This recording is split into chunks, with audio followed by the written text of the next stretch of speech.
So since we've talked about Neil Armstrong a couple times in a couple of the other books, I'm going to read you a whole story about him.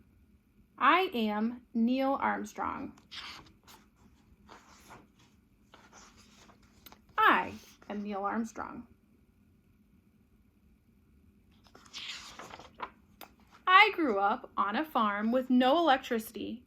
When I was 8 years old, my goal was to climb this silver maple tree, the biggest one in my backyard. It seemed impossible. The tree was so big and I was so small. How would I do it? I'd need to be brave. I wasn't a brave kid though. Back in Ohio, that's where we live, the state of Ohio, when I was 3 years old, I got scared when we went to go see Santa Claus. I'd also need to be smart. As a kid, I loved to read. Finally, I'd need to be patient. So it needs to be brave, smart, and patient.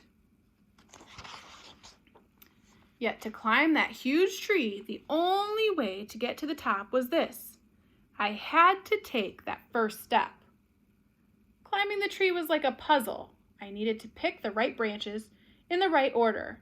I had to engineer or figure out a solution. I had to use my brain even more than my body. Plus, I loved the feeling of being so high up. But then I grabbed a dead branch and crack! I fell 15 feet. I landed flat on my back. Luckily, I wasn't hurt. On that day, I did learn not to grab dead branches. But the most important thing I did was to get back up again. Success never comes easily. It takes hard work. And when it came to hard work, I was really good at that. At 10 years old, I mowed grass for 10 cents an hour. Then I worked at a bakery. I was so small I could fit into the mixing vats to clean them. Those jobs helped pay for the one thing I loved more than anything else: airplanes. My mom bought me my first toy plane when I was 2 or 3 years old. After that, I was always zooming around the house and through the neighborhood. When I was 6, I took my first real airplane ride in an aluminum high-wing monoplane called the Tin Goose. The 12 seats inside were all wicker chairs. It rattled like crazy. I became obsessed with learning about planes, reading about them, and even building them. By the time I was 15, instead of buying toy airplanes, I started saving my money for flying lessons. By 16, I got my real pilot's license, even before I got my driver's license. As a teenager, I loved flying so much I'd have the same dream over and over. In the dream, by holding my breath, I could hover over the ground. I didn't fly or really move. I just float there.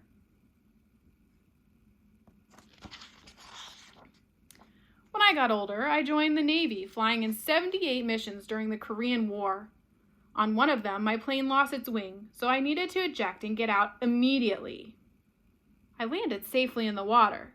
By the end of the war, the U.S. gave me many war medals. Though I never bragged about them, I'd been taught to stay humble. In college, I studied how to be an engineer, which is a person who designs and builds machines and structures. That love of engineering led me to become a test pilot. Engineers test and learn, test and learn. By flying that rocket, we learned new things about aerodynamics, which is how air affects a plane, hypersonic speed, and the best materials to use on airplanes, making things better. That's engineering. In 1957, the space race had begun. Both America and the Soviet Union were competing to be the first into outer space. The Soviets sent the first satellite into space. It was named Sputnik. Then they sent the first living creatures that survived space travel, 2 dogs. The Soviet Union also sent the first human into space, though we sent a person named Alan Shepard soon after. America wanted to catch up, so President John F. Kennedy issued a challenge that year. He's saying, I believe that this nation should commit itself to achieving the goal before this decade is out of landing a man on the moon. Not even the Soviets had traveled that far. So how would we manage to climb that high? The only thing we knew for sure was this: we'd have to engineer a solution. We needed new ideas, new equipment, and to fly all the way to the moon, we needed a new type of pilot, an astronaut. From all across the country, people, including me, Neil Armstrong, applied to be astronauts for NASA, the National Aeronautics and Space Administration. To check if we could handle space, NASA put us through lots of wild tests. Here, they shot ice water into my ear to see how I'd react to the cold. In another test, they put me in a black room, no lights, no clocks, and told me to come out after 2 hours. They were testing if we could judge time without tools. I sang the same song over and over. Since I knew how long the song was, I used it to mark time. They even put me in a really hot room where it got up to 145 degrees Fahrenheit. To keep my body heat normal, I did nothing but sit still. I tried not to even think. And of course, they spun me around and around. I put them through lots of tests. To get to the moon, NASA had a step-by-step plan. The Mercury missions would take Americans into space, and the Gemini missions would take us into orbit around the Earth. With each step, we would get a little further and go a little higher. It was the first time 2 spacecraft ever connected in space. Everyone started celebrating the moment we were docked, and then suddenly we were undocked again and spinning out of control. After all those years as a test pilot, I knew how to stay calm. I kept my eyes on the controls so I could fire another thruster to stop our spin. The mission had to be stopped earlier than planned. We landed safely, but it taught me another lesson.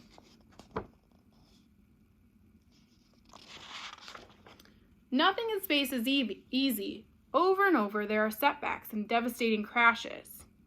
At times, going to the moon seemed impossible. But we never let it stop us. With each setback, we learned how to strengthen the Apollo spacecraft, which would take us to the moon. When Apollo 11 was finally ready, I said to the flight director, "Please tell everyone who worked on this that this is their launch. Tell them they'll be riding with us all the way." All that was left now was to proceed with the steps in the plan.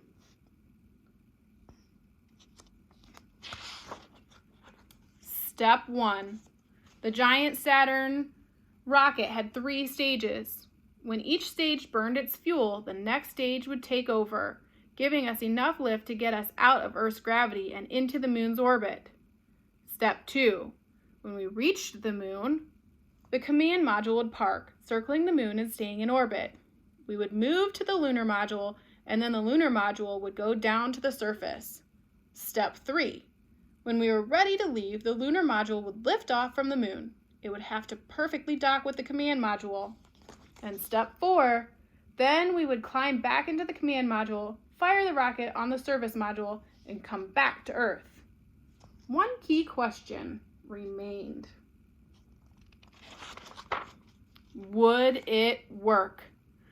On July 16, 1969, at Florida's Cape Kennedy, almost 1 million people were there to watch. There were 3 of us on board. On launch pad 39A, after a 417-step checklist to make sure everything was perfect, the countdown began. 12, 11, 10, 9, ignition sequence start. 4, 3, 2, 1, 0. All engines running. Liftoff. We have liftoff. We were going over 24,200 miles per hour as the 3rd stage rocket pushed us free of Earth's gravity. So how was the view? Look at that.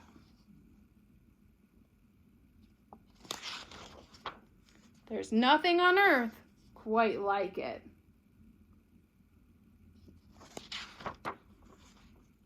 Remember our plan? We were still following it, step by step.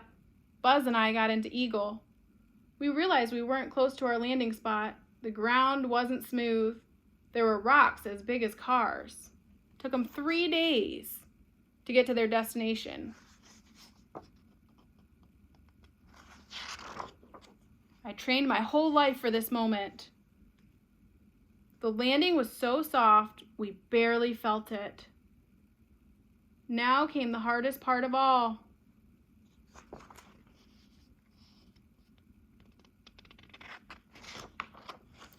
This is the moon. For nearly a decade, my goal was to reach it. It seemed impossible. The moon was so far, and we were so small. How did we do it? We had to be brave. We had to be smart. We had to be patient. But to really make it happen, I had to take that first step. It was 10:56 p.m. on Sunday, July 20th, 1969. 1/5 of the world's population was watching on TV. And Neil Armstrong said, "That's one small step for man, one giant leap for mankind." In my life, people called me a test pilot, an astronaut, a space traveler. But to reach the stars, I needed to be an engineer. Engineers search for solutions.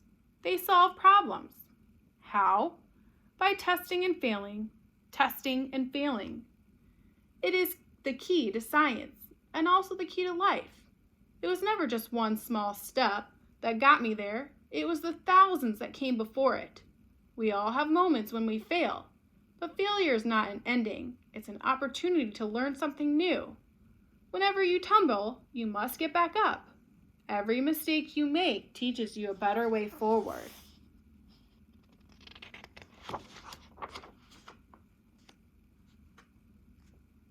Here's some of the stuff that they use in a museum. Whatever your path is in life, explore your dreams. Use hard work and teamwork. Be brave and patient. Engineer your own solutions. It can take you all the way to the moon. I am Neil Armstrong. I know that every journey begins with a first step. And there's a real picture of him.